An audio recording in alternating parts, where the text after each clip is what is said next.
سردار زاویار خانزادہ، دشمن قبیلے نے ہمارے قبیلے کی لڑکی کے ساتھ سرے بازار زیادتی کی ہے۔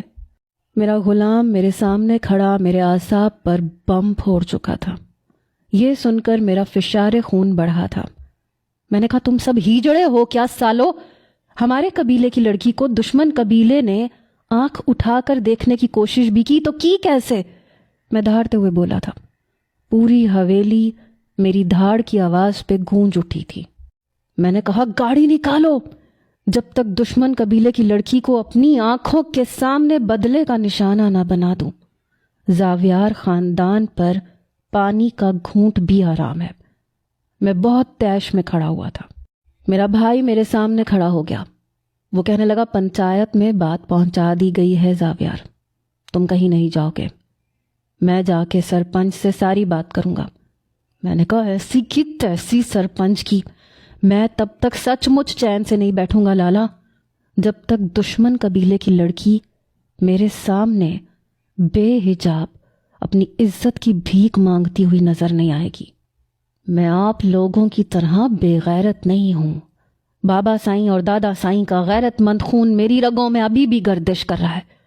میں نے اپنے ملازم سے کہا، خدا بخش، جا کے میری بندوق لے کے آ، گاڑی تیار کرو، اور میرے گارڈ سے کہو اپنی بندوقوں میں گولیاں اچھے طریقے سے بھر لیں۔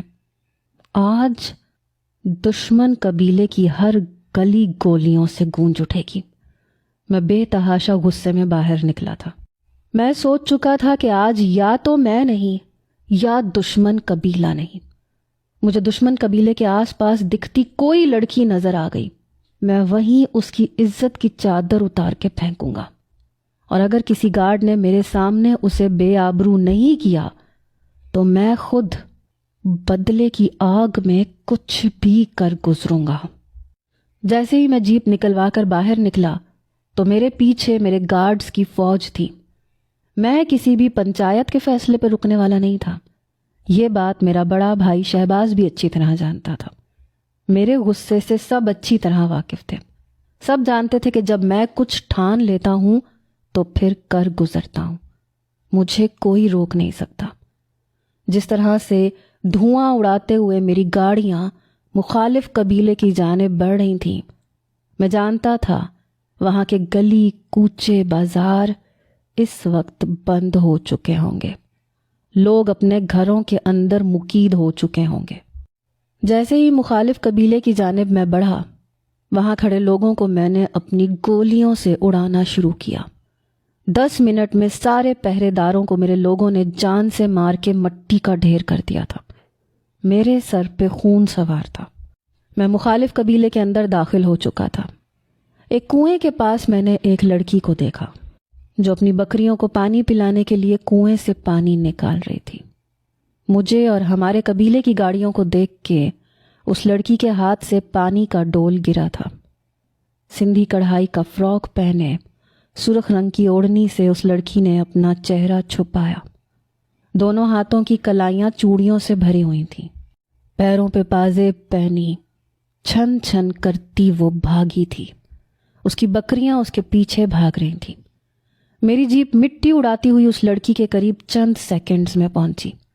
میں جانتا تھا اس قبیلے کی ساری اکڑ ختم ہو چکی ہے، یہاں کا کوئی بھی مرد میرے مد مقابل نہیں ہے، کوئی میرا کچھ نہیں بگاڑ سکتا۔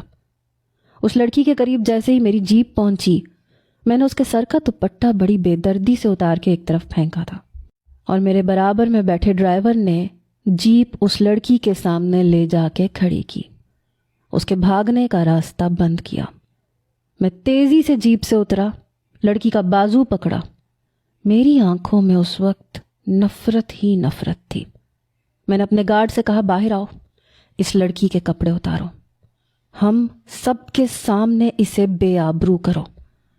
وہ لڑکی چلا رہی تھی، رو رہی تھی، لیکن مجھے اس پہ رحم نہیں آ رہا تھا۔ جیسے ہی میرے گارڈز نے اس لڑکی کے گریبان میں ہاتھ ڈالا تو ایک گولی تھی جو میرے گارڈ کے ہاتھ میں لگی۔ بری طرح سے اس کا ہاتھ پیچھے ہوا، وہ وہیں بلبلانے لگا۔ میں نے پیچھے مڑ کے دیکھا تو مخالف قبیلے کی گاڑیاں پہنچ چکی تھیں۔ نقاب کی ایک کوئی خاتون تھی جس نے گولی چلائی تھی۔ وہ اپنی جیپ سے نیچے اتری اور بڑے بڑے قدم اٹھاتے ہوئے مجھ تک پہنچی۔ کہنے لگی میری لڑکی کو ہاتھ مت لگانا ورنہ گولی چلانی ہمیں بھی آتی ہے سردار زاویار۔ بڑا کرخت لہجہ تھا، آنکھوں میں وہی نفرت تھی جو میری آنکھوں میں تھی۔ میں نے کہا کون ہو تم؟ اس قبیلے کے سردار تو کب کے مٹی کے نیچے دفن ہو چکے ہیں، تم کون ہو؟ کیا قبیلے کی نئی سردارنی بن کے آئی ہو؟ مجھ سے، زاویار خانزادہ سے اتنے اونچے لہجے میں بات کرنے کی کسی کی ہمت نہیں ہوئی کبھی۔ وہ کہنے لگی میری ہمت ہے۔ میں نے کہا اچھا۔ وہ مجھ سے کچھ فاصلے پہ کھڑی تھی۔ میں خود اس لڑکی کے پاس پہنچا جس کے ساتھ میرا گارڈ زیادتی کرنے کے لیے تیار تھا، لیکن ہاتھ پہ گولی لگنے سے پیچھے ہٹ گیا تھا۔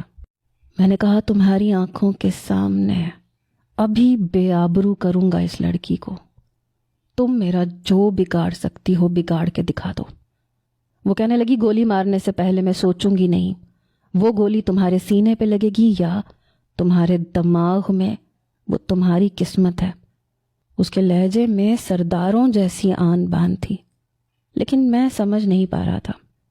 میں نے اس لڑکی کا بازو پکڑا، اس سے قریب کیا۔ جب ایک گولی میرے سر کے اوپر سے گزری، مجھے امید نہیں تھی وہ اتنی بڑی جرت کرے گی۔ میں نے اس لڑکی کا بازو چھوڑا اور اس نقاب پوش حسینہ کے روبرو جا کے کھڑا ہو گیا۔ اس کے پیچھے بس چند ہی محافظ اس کی حفاظت کے لیے موجود تھے، اور اس سے دگنی تعداد میں میرے محافظوں نے ان پہ بندوقیں تان رکھی تھیں۔ میں نے اپنے گارڈز کو اشارہ کیا، تب تک وہ گارڈز مخالف قبیلے کے محافظوں پہ بندوق تان چکے تھے۔ یہ دیکھ کر پردہ نشین کی آنکھوں میں ذرا سا خوف اترا تھا۔ میں مسکرانے لگا۔ میں نے کہا آج تمہیں یہاں بے آبرو کروں گا، مجھے بھی تو پتہ چلے میرے مخالف کھڑے ہونے کی ہمت صنف نازک نے کر کیسے لی۔ شاید تم میرے نام سے واقف نہیں ہو۔ اس نے پستول میرے قدموں میں پھینک دی۔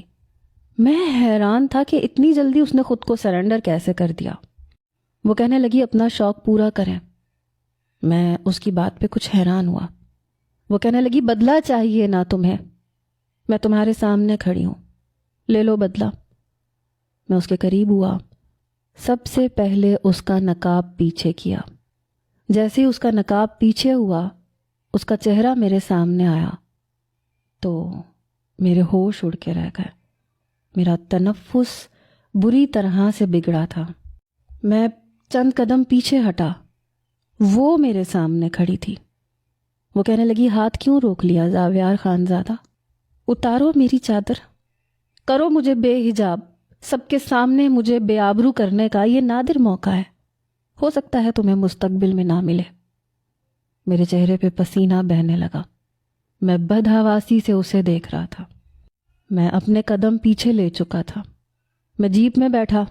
میں نے کہا واپس چلو۔ وہ کہنے لگی جا کہاں رہے ہو؟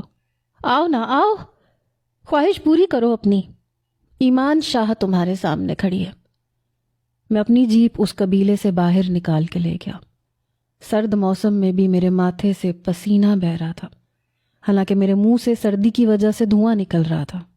مجھ پر بدحواسی سی طاری تھی۔ وہ زندہ تھی، یہ کیسے ممکن تھا؟ اور اگر وہ زندہ تھی تو ابھی تک کہاں غائب تھی؟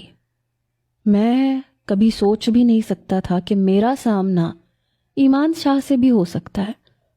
اندھا دھند اپنی جیپ کو چلاتے ہوئے میں حویلی پہنچا تھا۔ میرے گارڈز میری اس حرکت پر حیران تھے۔ آج تک کبھی بدلہ لیے بغیر واپس نہ آنے والا زاویار آج بدحواسی کی حالت میں واپس لوٹا تھا۔ میں حویلی کے لاؤنج میں داخل ہوا۔ شہباز خانزادہ مجھے دیکھ رہا تھا۔ میں نے کسی سے نظریں نہیں ملائیں، سیدھا اپنے کمرے میں گیا اور دروازہ زور سے بند کیا اور بیڈ پہ بیٹھ گیا۔ سامنے رکھے جگ سے پانی کا گلاس بھرا اور ایک گھونٹ میں پانی ختم کر دیا۔ میرے اندر عجیب سی ہلچل مچ چکی تھی۔ وہ زندہ کیسے ہو سکتی ہے؟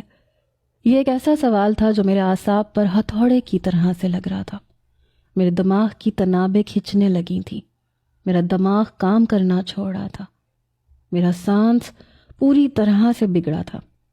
میں اس قدر بدحواس تھا کہ بیان سے باہر تھا۔ لگ رہا تھا ایمان کو نہیں دیکھا کسی بھوت کو دیکھ لیا ہے۔ میرا سانس اکھڑنے لگا، مجھے استھما کا اٹیک ہونے لگا۔ میں نے جلدی سے اپنی جیب سے انہیلر نکالا، اسے اچھی طرح ہلا کر اپنے منہ میں لے کر 2 پف لیے۔ میں اپنا سانس بحال کرنے کی کوشش کر رہا تھا جب میرے کمرے کا دروازہ کھلا۔ شہباز لالا میرے سامنے کھڑے تھے۔ میں نے ایک نظر انہیں دیکھا، میں کھڑا ہو گیا، تیز قدم چلتا ہوا شہباز لالا کے سامنے آ گیا۔ میں نے کہا وہ زندہ ہے؟ میری بات پر شہباز لالا نے نظریں چرائی تھیں۔ میں نے کہا لالا، کچھ پوچھا ہے آپ سے، ایمان زندہ تھی کیا؟ شہباز لالا کہنے لگے مجھے نہیں پتا۔ میں نے کہا کیسے نہیں پتا آپ کو؟ سب پتا ہے، جھوٹ مت بولیں۔ مجھ سے سب کچھ چھپایا کیا؟ اتنی بڑی بات کو چھپایا آپ نے مجھ سے؟ میرا بس نہیں چل رہا تھا کہ کیا نہ کر گزروں۔ میرا لہجہ کافی بلند تھا۔ شہباز لالا کہنے لگے مت بھولو وہ دشمن کی بیٹی ہے اور اب وہ اپنے قبیلے کی سردارنی بن چکی ہے۔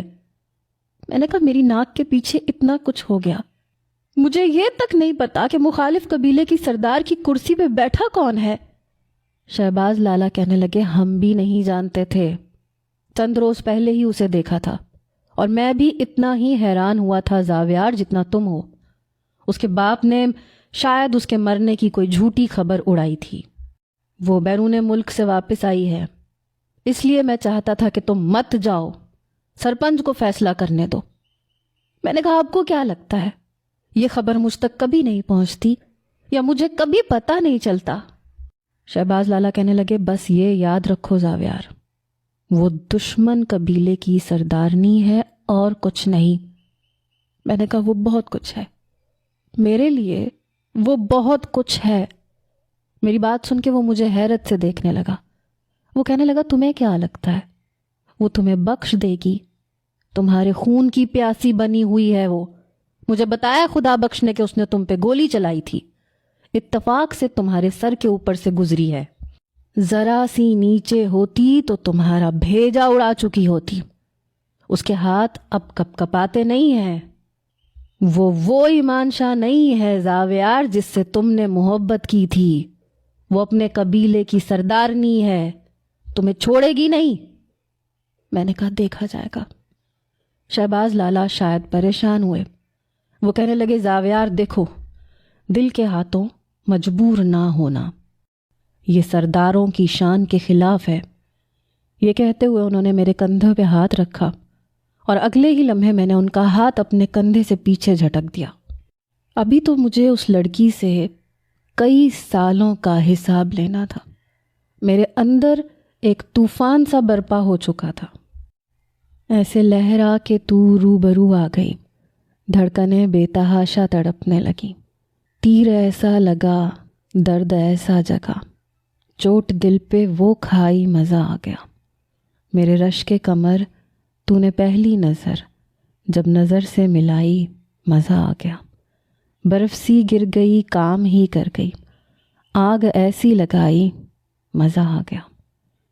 میں نے اپنی آنکھیں بند کی، دربار کی سیڑھیاں میری آنکھوں کے سامنے آنے لگیں، سفید دھودیا پاؤں، کالی چادر میں لپٹا نازک سا وجود، آنکھوں کے کالے کاجل نے پہلی ہی نظر میں مجھے گھائل کیا تھا۔ میں دربار پہ حاضری دے کر سیڑھیاں نیچے اتر رہا تھا، سفید شلوار قمیض پر کالے رنگ کی شال پہنے۔ یہی دسمبر کا ہی مہینہ تھا جب تیزی سے سیڑھیاں اترتے ہوئے میں اچانک سے سامنے آنے والی لڑکی سے بری طرح سے ٹکرایا تھا۔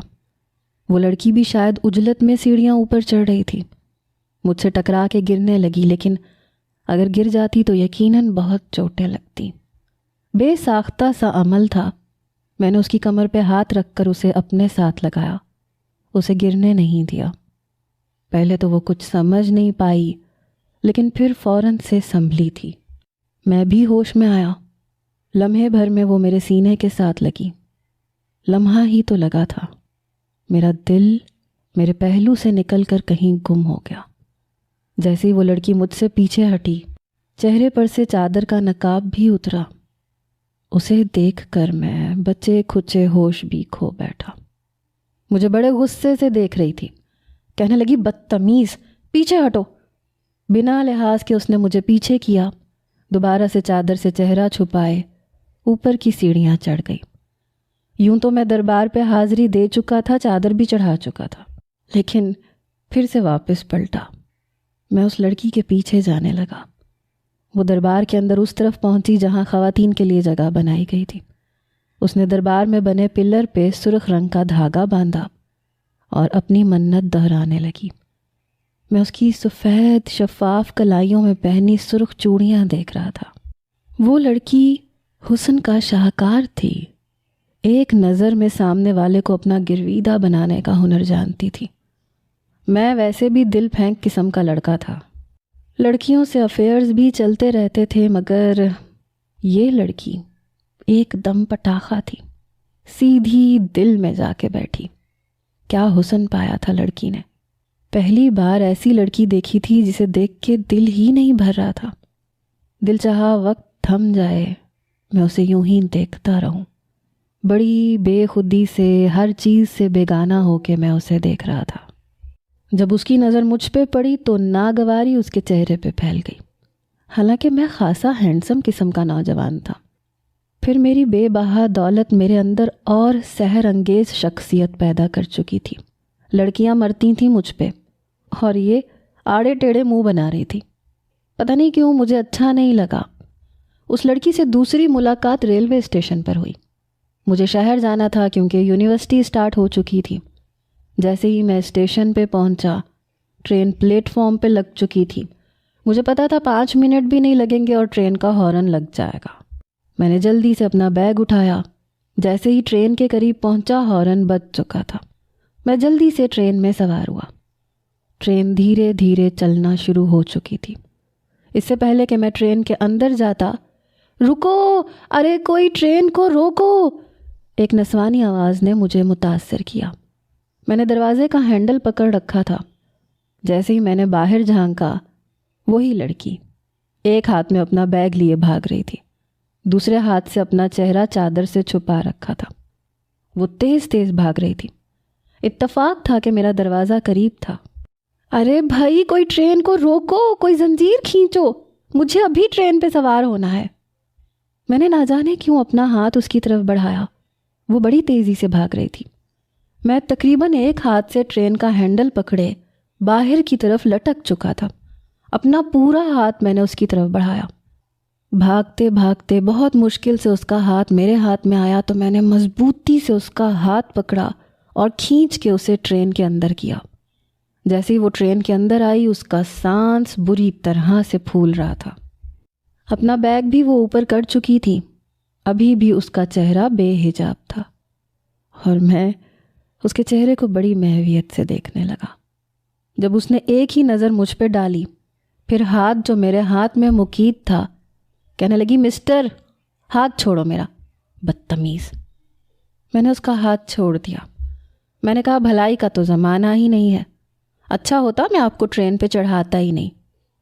کہنے لگی، بہت شکریہ، لیکن میں نے آپ کو نہیں کہا تھا کہ آپ پورے بندروں کی طرح لٹک کے میرے ہاتھ کو پکڑیں۔ میں نے کہا، تو زنجیر کھینچو کیوں کہہ رہی تھیں؟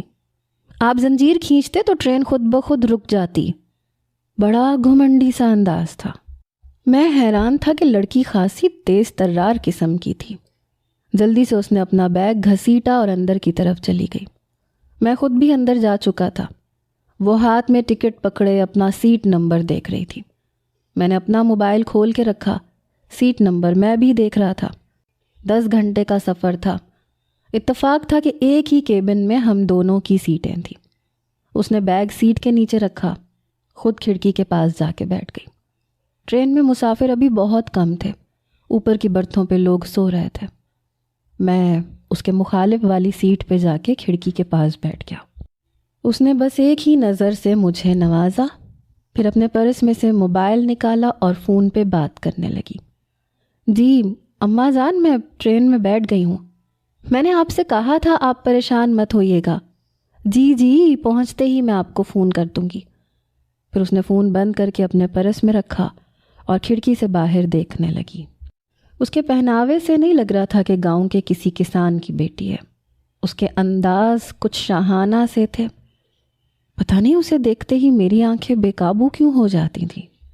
2-4 بار اس نے مجھے گھرکا، میری نظروں کا زاویہ بدل گیا، لیکن پھر جا کے نظریں اس کے چہرے پہ ٹک جاتی تھیں، جسے کبھی وہ اپنی چادر سے چھپاتی تھی، کبھی چادر ہٹاتی تھی۔ اگلے اسٹیشن پہ ایک اور خاتون ہمارے کیبن میں سوار ہو گئی۔ وہ لڑکی ان سے باتوں میں مصروف ہو گئی، البتہ میں لیٹ چکا تھا، ابھی بھی گاہے بگاہے اس کے چہرے کو دیکھ رہا تھا۔ مسکرانے سے اس کے گال میں ڈمپل پڑتا تھا، کافی گہرا ڈمپل تھا، اس کے چہرے کی خوبصورتی کو مزید بڑھا دیتا تھا۔ لڑکی بے حد حسین تھی، لیکن اتنی ہی نخرے باز بھی لگ رہی تھی۔ ایک بار بھی اس نے میری طرف دیکھنے کی کوشش نہیں کی تھی۔ بہرحال میں سو چکا تھا۔ 10 گھنٹے کی مسافت کے بعد لاہور اسٹیشن پہ ٹرین رکی۔ میری اس سے دوسری ملاقات اور تیسری ملاقات نے تو مجھے حیران کر کے رکھ دیا۔ وہ لڑکی یونیورسٹی میں میری ہی کلاس فیلو تھی۔ ہاسٹل میں اپنا سامان رکھنے کے بعد میں نے پورا دن ریسٹ کیا۔ اگلے دن یونیورسٹی کے چکر میں پڑ گیا، لیکن جب کلاس اسٹارٹ ہوئی اور جیسے ہی میں کلاس روم میں داخل ہوا تو پہلی ہی سیٹ پہ اسے بیٹھے دیکھا۔ میں حیرت سے اسے دیکھتا رہ گیا، لیکن وہ یوں تھی جیسے میں ابھی بھی اس کے لیے اجنبی ہوں۔ بہرحال میں اپنی سیٹ پہ بیٹھ گیا۔ سوچ میں پڑ گیا کہ ایسا بھی اتفاق ہوتا ہے۔ یہ اتفاق ہے یا پھر قسمت مجھ پہ مہربان ہونے کی کوشش کر رہی ہے؟ پہلے دربار، پھر ٹرین اور اب ایک ہی یونیورسٹی۔ کہیں اس حسین ہوش ربا لڑکی سے میری قسمت کے ستارے تو نہیں مل رہے جو بار بار ملاقات ہو رہی ہے کسی فلمی انداز میں؟ بہرحال چند دنوں میں مجھے اندازہ ہو گیا تھا کہ لڑکی کافی ہونہار قسم کی اسٹوڈنٹ ہے۔ ایک بار میں کیفیٹیریا میں بیٹھا تھا، میرے ساتھ میرے کچھ دوست بھی تھے، جب اس کی کھنکتی ہوئی ہنسی کی آواز نے مجھے پھر سے متاثر کیا۔ اپنے دوستوں کے ساتھ وہ باتوں میں مصروف تھی، ساتھ میں کھانے میں مصروف تھی۔ میں جان بوجھ کے ایسی ٹیبل پہ بیٹھا تھا جہاں سے وہ مجھے سامنے سے بڑی آسانی سے نظر آ سکے۔ میں اسے بہانے سے گاہے بگاہے دیکھ بھی رہا تھا، اپنے دوستوں سے بھی باتیں کر رہا تھا۔ 1-2 بار اس کی نظر بھی مجھ پہ پڑی، مجھے دیکھتے ہی اس کے ماتھے پہ بل پڑ جاتے تھے۔ میں نے دیکھا کہ میرے یوں بار بار سے دیکھنے پہ وہ ایک دم اپنی کرسی سے کھڑی ہوئی اور میری ٹیبل کی طرف آنے لگی۔ یہ دیکھ کے میرا دل زور زور سے دھڑکا۔ لڑکی کافی تیز تھی، مجھے لگا سب کے سامنے میری بے عزتی نہ کر دے۔ وہ بالکل میرے پاس آ کے کھڑی ہوئی، میرے برابر میں بیٹھے ارحم سے کہنے لگی، ارحم کیا میں آپ سے بات کر سکتی ہوں؟ ایمان شاہ کا شمار ایسی لڑکیوں میں ہوتا تھا کہ لڑکے اس سے بات کرنے کی خواہش رکھیں۔ ارحم کی تو باتیں کھل گئی، فوراً سے با ادب کھڑا ہو گیا، کہنے لگا جی ایمان کہیے کیا کام ہے؟ وہ کہنے لگی نہیں ابھی نہیں، جب آپ فری ہوں گے تو پلیز میری بات سن لیجیے گا۔ ارحم کہنے لگا نہیں میں بالکل فری ہوں۔ وہ کہنے لگی پھر ہم اکیلے میں بات کر سکتے ہیں۔ یہ سن کے مجھے پتہ نہیں کیوں کچھ ہوا تھا۔ جی کیوں نہیں۔ وہ کرسی سے فوراً پیچھے ہٹا اور فوراً اس کی تقلید میں کینٹین سے باہر جا چکا تھا۔ میرے سارے دوست منہ کھولے اسے دیکھ رہے تھے۔ روہیل کہنے لگا واہ بھائی، ارحم کے تو بھاگ کھل گئے۔ فیصل کہنے لگا ویسے حیرت کی بات ہے، یہ لڑکی لڑکوں کو زیادہ منہ لگانے کی عادی نہیں ہے۔ میں نے کئی بار اس سے بات کرنے کی کوشش کی لیکن ڈانٹ دیتی ہے۔ اور ارحم سے حیرت مجھے بھی تھی، کیونکہ واقعی وہ کلاس کے کسی بھی لڑکے سے بات نہیں کرتی تھی۔ ہم سب لڑکوں کے اندر ایک کھل بلی سی مچی ہوئی تھی، ہمیں ارحم کی واپسی کا انتظار تھا۔ پھر میں نے دیکھا کہ اس کی ساری دوستیں باہر جا چکی تھیں۔ ہم سب کی نظریں کینٹین کے دروازے پہ تھیں۔ جب میں نے وہاں سے ارحم کو آتے ہوئے دیکھا، چہرے پہ بڑی دل فریب مسکراہٹ سجائے بڑے آرام سے وہ واپس آ کے بیٹھا۔ بیک وقت ہم سب کے منہ سے ایک ہی جملہ نکلا، کیا کہا ایمان نے؟ تمہیں کیوں بلا رہی تھی؟ اس نے ایک نظر ہم سب پر حیرت سے ڈالی، کہنے لگا کیا ہو گیا تم لوگوں کو؟ تھی ہماری کوئی آپس کی بات؟ اس کی اس بات نے اور کسی کے دل میں ہلچل مچائی ہو یا نہ مچائی ہو، لیکن میں ضرور پریشان ہوا تھا۔ ایک عجیب سی بے چینی مجھ پہ لاحق ہوئی۔ فیصل کہنے لگا، او ہو، تو معاملہ یہاں تک پہنچ گیا۔ ارحم کے بچے، تم تو بڑے چھپے رستم نکلے، کلاس کی سب سے حسین چڑیا کو لے کے اڑ گئے۔ ارحم ہنسنے لگا، کہنے لگا، اپنا اپنا نصیب ہے، حسد نہ کر میری جان، محنت کر محنت۔ وہ کہنے لگا، یہ سلسلہ کب شروع ہوا؟ ہمیں تو کانوں کان خبر نہیں ہو پائی۔ وہ کہنے لگا، اب ہر بات میں تم لوگوں کو تھوڑی نہ بتاؤں گا۔ بات آئی گئی ہو گئی، لیکن مجھے چین نہیں آ رہا تھا۔ بہانے سے میں ارحم کے برابر میں کلاس میں بیٹھا۔ میں نے دیکھا وہ ارحم کو دیکھ رہی تھی، ساتھ میں مسکرا رہی تھی۔ یوں تو ہم سب لڑکے ہی اچھی فیملیز سے تعلق رکھتے تھے، لیکن ہم سب میں ارحم زیادہ امیر نہیں تھا، بلکہ مڈل کلاس سے تعلق رکھتا تھا اور مناسب سا نوجوان تھا۔ اتنا کوئی زیادہ ڈیشنگ پرسنالٹی کا مالک بھی نہیں تھا۔ مجھے سمجھ نہیں آ رہی تھی کہ ایمان کی مہربان نظریں اسی پہ کیوں آ کے ٹھہری تھیں۔ میرے اندر ایک عجیب سی جلن کا احساس ہوا تھا۔ کلاس ختم ہونے کے بعد سب اسٹوڈنٹس کلاس سے باہر نکل گئے۔ ارحم کہنے لگا، تم نے اٹھنا نہیں ہے، تم یہیں پہ بیٹھے ہو، اگلی کلاس نہیں لینی ہے؟ میں نے کہا، لے لیتے ہیں، تم بیٹھو تو ذرا ادھر۔ وہ میرے برابر میں بیٹھ گیا۔ پوری کلاس خالی ہو چکی تھی۔ میں نے کہا، وہ اس لڑکی کے ساتھ کیا سین ہے تمہارا؟ وہ نافہمی سے کہنے لگا، کون سی لڑکی؟ میں نے کہا، وہ ایمان شاہ۔ وہ کہنے لگا، اچھا وہ لڑکی۔ ارے یار، کوئی سین وین نہیں ہے، میں تو ویسے ہی تم لوگوں کو تنگ کر رہا تھا۔ اسے نوٹس چاہیے تھے تو وہی مانگ رہی تھی، اور بھلا اس کو مجھ سے کیا کام ہو سکتا ہے؟ میں نے دے دیے، میرا شکریہ ادا کرنے لگی۔ بس میں اب اس لڑکی سے بات کرنے کے بہانے ڈھونڈنے لگا۔ میں اس سے نوٹس مانگنے کی کوشش کرتا، کبھی کسی نہ کسی لیکچر پہ کوئی بات کرتا۔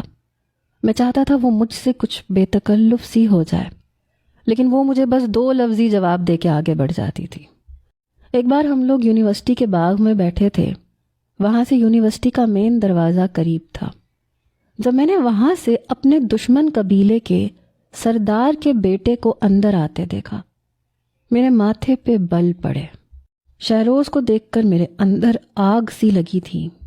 کچھ مہینے پہلے ہی تو قبیلوں کی لڑائی میں ہمارا ایک دوسرے سے آمنا سامنا ہوا تھا، تلخ کلامی بھی ہوئی تھی۔ اصل میں ہمارے کھیتوں میں پانی مخالف قبیلے کی جانب سے ہی آتا تھا۔ اب یہ کہہ رہا تھا کہ وہ پانی کبھی بھی بند نہیں کیا جائے گا، لیکن جب سے شہروز نے اپنے باپ کی جگہ سنبھالی تھی، اس کے اندر دشمنی کا کیڑا کچھ زیادہ ہی اچھلنے لگا تھا۔ وہ ہمارے کھیتوں میں آنے والا پانی بند کر دیتا تھا، حالانکہ پنچایت میں فیصلہ ہو چکا تھا کہ پانی کوئی بند نہیں کرے گا، لیکن وہ باز نہیں آتا تھا۔ میں نے شروع سے ہی پنچایت کے فیصلے پر کبھی سر نہیں جھکایا تھا۔ یہ کام صرف بابا کا تھا یا پھر شہباز لالا کا۔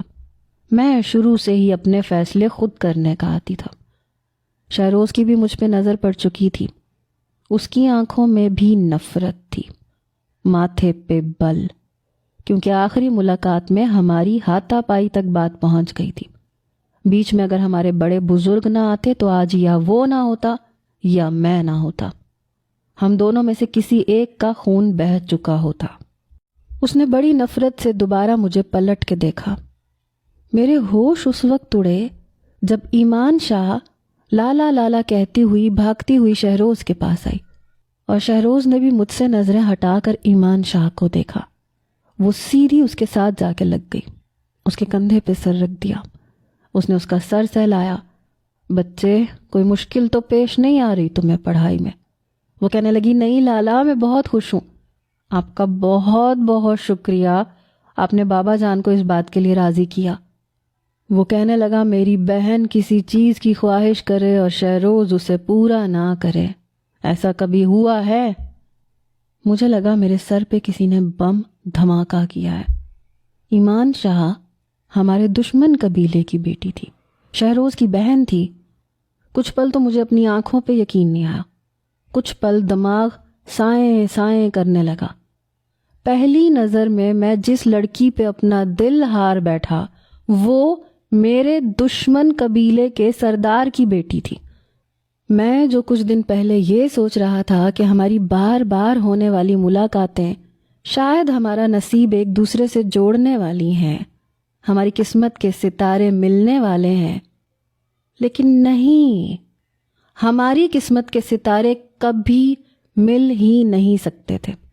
خون کی ندیاں بہہ سکتی تھیں، قتل ہو سکتے تھے، آگ لگ سکتی تھی، سب کچھ ممکن تھا، لیکن ایمان شاہ کا میرے نصیب میں آنا ممکن نہیں تھا۔ پہلی بار دل ایک عجیب سی لے میں دھڑکا تھا، اندر کچھ ہوا تھا، شاید کچھ ٹوٹا تھا، پتہ نہیں کیوں مجھے بہت برا لگ رہا تھا۔ میں اپنی کیفیت کو سمجھ نہیں پا رہا تھا۔ میرا تنفس ایک دم سے تیز چلنے لگا۔ میں وہاں سے اٹھ کے لائبریری چلا گیا۔ لائبریری کے پرسکون ماحول میں کرسی کھینچ کے کھڑکی کے پاس بیٹھ گیا۔ دونوں ہاتھوں سے میں نے اپنا سر جکڑ لیا۔ ایمان شاہ، شہروز شاہ کی بہن، اف، میرے دماغ میں جیسے کوئی آندھیاں سی چل رہی تھی۔ میری بند آنکھوں سے آنسو بہے تھے، لگ رہا تھا سارے زخم کسی نے ادھیڑ کر تازہ کر دیا ہوں۔ اتنا بڑا جھوٹ ایمان میرے ساتھ کیسے کہہ سکتی تھی؟ اس کی موت کی خبر نے مجھے پاگل کر دیا تھا، اور وہ زندہ تھی۔ اتنا بڑا دھوکہ اس نے مجھے دیا تھا، مجھے، زاویار خانزادہ کو۔ چھوڑوں گا نہیں تمہیں ایمان، تم مجھ سے بچ نہیں سکتی۔ میرے اندر ایک نفرت کا تلاطم طوفان تھا جو ٹھاٹھے مار رہا تھا۔ میرا بس نہیں چلا تو میں نے اپنی بند مٹھی کو زور سے سائڈ ٹیبل پہ مارا تھا۔ سائڈ ٹیبل پہ رکھا ہوا شیشہ ٹوٹ گیا تھا۔